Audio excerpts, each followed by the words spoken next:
రాష్ట్ర విభజన సమయంలో ఆంధ్రప్రదేశ్ వెనుక పడిపోతుంది అనే తపనతో ఏమీ ఆశించకుండా కూటమి కోసం కష్టపడ్డామని, కూటమి బలంగా ఉంచాలని సభ్యులను శాసనసభలో డిప్యూటీ సీఎం పవన్ కళ్యాణ్ ప్రస్తావించారు.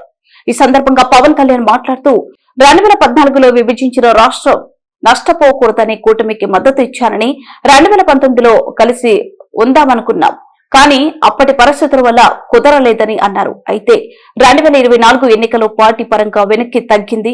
ఆంధ్ర ప్రజల కోసమని పార్టీ పరంగా ఇండివిజువల్ గా గెలవడం కంటే 5 కోట్ల ఆంధ్రప్రదేశ్ ప్రజల ఆంక్షలను ముందుకు తీసుకువెళ్లడం ముఖ్యమని భావించారని తెలిపారు. కూటమి నేతల మధ్య ఏమైనా చిన్న ఇబ్బందులు ఉంటే సవరించి ముందుకు వెళ్లాలని, ముఖ్యమంత్రికి అండగా నిలబడాల్సిన అవసరం కూటమి ప్రభుత్వంపై ఉందని పవన్ కళ్యాణ్ స్పష్టం చేశారు. వాళ్ళకు 1100 మంది ఉన్నట్టుగా వాళ్ళు మాట్లాడుతుంటారు. అంటే మనం ఎందుకనంటే వాళ్ళు చెప్పిందని చాలా బలంగా నమ్ముతారు. మనం చేసే పనులు మనం చెప్పుకోగా మనం చేయడానికి సంకోచిస్తున్నామంటే తెలియదు. కానీ చూడండి, ఇందాక నేను చెప్పింది మీకు, when we are responsible, our NDA alliance is so responsible, renewable and reasonable government, while they are irrational, irresponsible and abusive group. వీటన్నిటి మధ్యలో మనం కూర్చోబెట్టి మనం ఏదైనా మాట్లాడాలి అంటే మనందరం కూడా ఒక ఏకాభిప్రాయం మీద ఏకత్వం ఉండాలి అనేది మనస్ఫూర్తిగా సభ్యులందరినీ కూడా నేను కోరుకుంటాను. మీరు చూడండి, ఆర్టికల్ 21 కాన్స్టిట్యూషన్ ఆఫ్ ఇండియాలో protection of life and personal liberty మాట్లాడితే మీకు వాళ్ళు ఏమనుకున్నారంటే endangering others life, violating their liberty must be fundamental right అనుకుంటున్నారు వాళ్ళు. ఇది మనం కరెక్ట్ చేయాలి.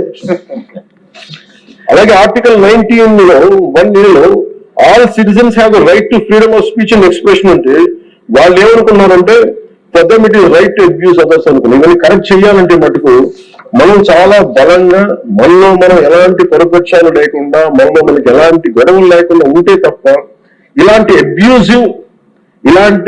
అబ్యూజివ్ వ్యక్తుల సమూహాన్ని మనం ఎదుర్కోలేము అధ్యక్ష. కల్తీలు వాళ్ళే చేస్తారు, వాళ్ళే బూతులు పెడతారు.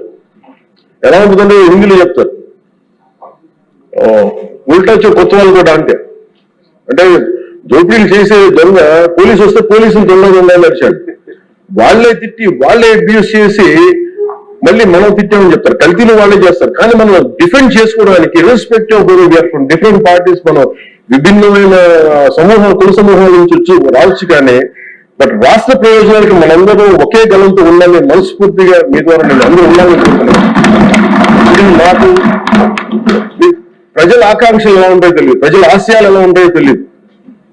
నేను బడ్జెట్ వస్తుంది అంటే అరే మాకు ఏం వస్తుందని కోరుకుంటాను. ఒక సమ్మర్లో స్కూల్కి వెళ్ళబోతున్న పిల్లలకి అరే మాకు భవిష్యత్తు మాకు ఏం ఖర్చు ఉంటుంది, ఎంత ఖర్చు ఉంటుంది, తల్లిదండ్రులు రాసుకుంటారు. అది నాకు చిన్నప్పుడు నాకు గుర్తు. అలాంటిది ఒక బడ్జెట్ వస్తుంది అంటే ఎన్ని ఆశయాలు ఉంటాయి, ఎన్ని కోరికలు ఉంటాయి, ప్రతి గ్రూప్ మాకేమొస్తుంది, మాకేముంటుందని అనుకుంటాం. ఇది మేమందరం ఈరోజు బడ్జెట్ లో అందరికీ ఎంత తృప్తిగా ఉంటుందో నాకు తెలియదు. కానీ one commitment to people can say, ఒక 15 ఏళ్ళు మేము ఈ రాష్ట్రం కోసం ఈ అలయన్స్ ద్వారా మేము పాటుపడతాం. దానికి మేము చిత్తశుద్ధిగా, త్రికరణ శుద్ధిగా, అద్భుతంగా ఉండాలి రాష్ట్రం మనస్ఫూర్తిగా నేను కోరుకున్నాను అధ్యక్ష. వీటితో పాటు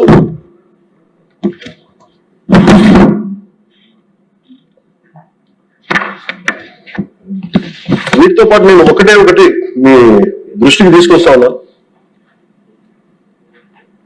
బడ్జెట్ లాంటివి అద్భుతంగా చేయడానికి వ్యవసాయానికి సంబంధించి కావచ్చు, లేదంటే అన్ని రంగాలకు సంబంధించి కావచ్చు, దయాళ కేశవ్ గారు ఉన్నారు, అచ్చెన్నాయుడు గారు ఉన్నారు, గౌరవ ముఖ్యమంత్రి గారు ఉన్నారు, అపారమైన అనుభవంతో ఉన్న సభ్యులు ఉన్నారు. ప్రజలు మన నుంచి ఆశిస్తున్న అధ్యక్ష, గొడవలు లేకుండా ఈ అలయన్స్ బలంగా ఉండాలండి. మనం తెలియజేయాల్సింది ఏంటంటే, ఏ ఒక్క ఎమ్మెల్యే ఈ సభలో అడుగు పెట్టాలన్నా అన్ని కులాలు, అన్ని మతాలు సపోర్ట్ చేయందే, ఎంతో కొంత ఓటు వేయందే ఇక్కడికి రావడం. కానీ ఈ మధ్యన పరిస్థితులు ఎలా ఉన్నాయంటే, బయట ప్రత్యేకించి వీళ్ళు చేస్తున్నది, వాళ్ళు ఎలా మాట్లాడుతున్నారంటే ఇష్టం వచ్చినట్టుగా తిట్టేసి కులాలు వెనక దాక్కున్నారు. అది మటు ఎందుకంటే ఒక భారత రాజ్యాంగం నేను నమ్ముతున్నాను పెట్టినప్పుడు I'm beyond cost, creed and religion. అది ప్రతి శాసనసభ్యుడి తాలూకు అది ఓట్ అధ్యక్ష. కానీ మీరు మనం తెలియజేయాల్సింది ఏంటంటే కులాలు గనక దాక్కోవడం కుదరదు. మీరు ఇష్టానికి తిట్టేసి ఇష్టానికి వచ్చి ఎవరు తిరిగి అంటే మేము కులాలు కనుక దాక్కుంటామంటే ఇలాంటి ధోరణి కనుక మనకు ఉంటే ఆంధ్రప్రదేశ్ ప్రజలు